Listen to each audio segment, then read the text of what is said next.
CPMന്റെ local സമ്മേളനങ്ങൾ കഴിഞ്ഞു. ഇപ്പം ഏരിയ സമ്മേളനങ്ങൾ നടന്നുകൊണ്ടിരിക്കുകയാണ്. പല ഏരിയ സമ്മേളനങ്ങളിൽ നിന്നും പല വാർത്തകളും പുറത്തു വരുന്നുണ്ട്. അത് പിണറായി വിജയനെതിരായിട്ട് ശക്തമായി പ്രതിഷേധിച്ച ചില സമ്മേളനങ്ങളുണ്ട്. സർക്കാർ ജനവിരുദ്ധ സർക്കാരാണെന്ന് പോലും വിലയിരുത്തിയ ചില സമ്മേളനങ്ങളുണ്ട്. അതുപോലെ തന്നെ പല നേതാക്കളും ഒരു അവിഹിതമായി പലതരത്തിലും പണമുണ്ടാക്കുന്നു, അവരുടെ ബന്ധങ്ങൾ പല മാഫിയകളുമായിട്ട് ബന്ധമുണ്ട് എന്ന ആരോപണങ്ങൾ പല സമ്മേളനങ്ങൾ ഉയർന്നിട്ടുണ്ട്. അങ്ങനെ ഉയർന്ന നേതാക്കൾക്കെതിരെ പോലും ഉന്നത നേതാക്കൾക്കെതിരെ പോലും ആരോപണം ഉയരുന്നുണ്ട്.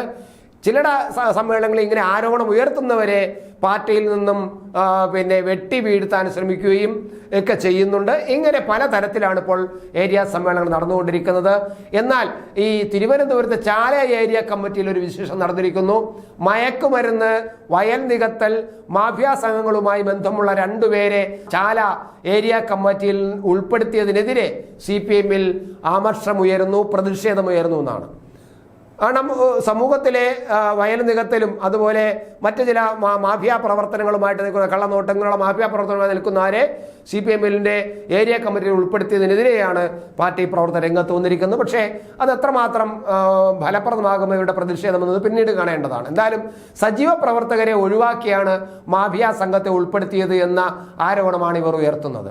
മുൻ DYFI നേതാവും ഇപ്പോൾ ട്രേഡ് യൂണിയൻ രംഗത്ത് സജീവ പ്രവർത്തകനുമായ കൊഞ്ചറവിളയിലെ വനിതാ സഖാവിനെ കമ്മിറ്റിയിൽ നിന്നും ഒഴിവാക്കിയതിലും ഒരു വിഭാഗം കടുത്ത പ്രതിഷേധം ഉയർത്തിക്കഴിഞ്ഞു. 21 അംഗ ഏരിയ കമ്മിറ്റിയിൽ നിന്നും 3 പേരെ ഒഴിവാക്കിയാണ് പുതുതായി 3 പേരെ ഉൾപ്പെടുത്തിയത്. ഇതിൽ ആറ്റുകാൽ വാർഡ് കൗൺസിലർ R ഉണ്ണികൃഷ്ണനും ഉൾപ്പെടുന്നു. ഉണ്ണികൃഷ്ണനെതിരെ നിരവധി ആക്ഷേപങ്ങളും ആരോപണങ്ങളും നിലവിലുണ്ട്. ഇതിന്റെ പശ്ചാത്തലത്തിൽ ഉണ്ണികൃഷ്ണനെ ലോക്കൽ കമ്മിറ്റിയിൽ നിന്നും ബ്രാഞ്ചിലേക്ക് തരം താഴ്ത്തിയിരുന്നു. പാർട്ടി നടപടിയെടുത്ത് ബ്രാഞ്ചിലേക്ക് തരം താഴ്ത്തിയ ഉണ്ണികൃഷ്ണനെ DYFI ജില്ലാ ജോയിന്റ് സെക്രട്ടറിയായി തിരഞ്ഞെടുക്കുകയും ചെയ്തു. പിന്നീട് CPM ഏരിയ സമ്മേളനത്തിൽ തിരഞ്ഞെടുപ്പ് നടന്നപ്പോൾ 21 അംഗ ഏരിയ കമ്മിറ്റിയിൽ 12 പേരും ഉണ്ണികൃഷ്ണനെ ഏരിയ കമ്മിറ്റിയിലേക്ക് എടുക്കുന്നതിനെ എതിർത്തിരുന്നുവെങ്കിൽ പോലും പാർട്ടിയുടെ ജില്ലാ നേതൃത്വത്തിന്റെ ശക്തമായ ഇടപെടലിനെ തുടർന്നാണ് ഉണ്ണികൃഷ്ണനെ ഏരിയ കമ്മിറ്റിയിൽ ഉൾപ്പെടുത്തിയത്. ഇതിനെതിരെ ഒരു വിഭാഗം കടുത്ത പ്രതിഷേധത്തിലുമാണ്.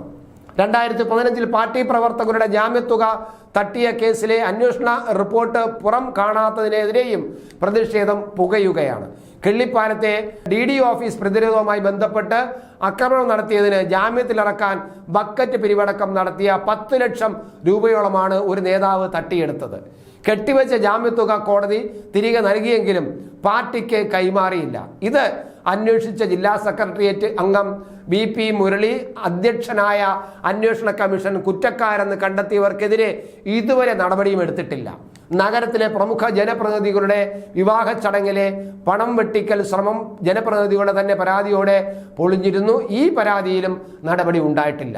മഹിളാ അസോസിയേഷൻ സമ്മേളനത്തിൽ മറവിൽ നടത്തിയ സാമ്പത്തിക തട്ടിപ്പ്, മുട്ടത്തറ ബാങ്കിലെ അംഗങ്ങൾ അറിയാതെ വായ്പ എടുക്കൽ തുടങ്ങിയവയിലും നടപടി ഉണ്ടായിട്ടില്ല. പാർട്ടിക്ക് അവമതിപ്പുണ്ടാക്കുന്ന പ്രവർത്തനം നടത്തുന്നവരെയും സംഘടനാ പരിചയമില്ലാത്തവരെയും ഏരിയ ലോക്കൽ കമ്മിറ്റികളിൽ ഉൾപ്പെടുത്തിയത് വ്യാപക വിമർശനത്തിന് ഇടയാക്കിയിട്ടുണ്ട്.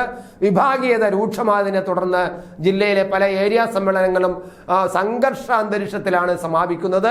ജില്ലാ സമ്മേളനം കഴിയുന്നതോടെ ജില്ലയിലെ ചില പ്രമുഖർക്കെതിരെ നടപടി ഉറപ്പായി കഴിഞ്ഞു. മറ്റു ചിലർ പാർട്ടിയിൽ നിന്ന് സ്വയം പോകാൻ തയ്യാറായും ഇരിക്കുന്നു.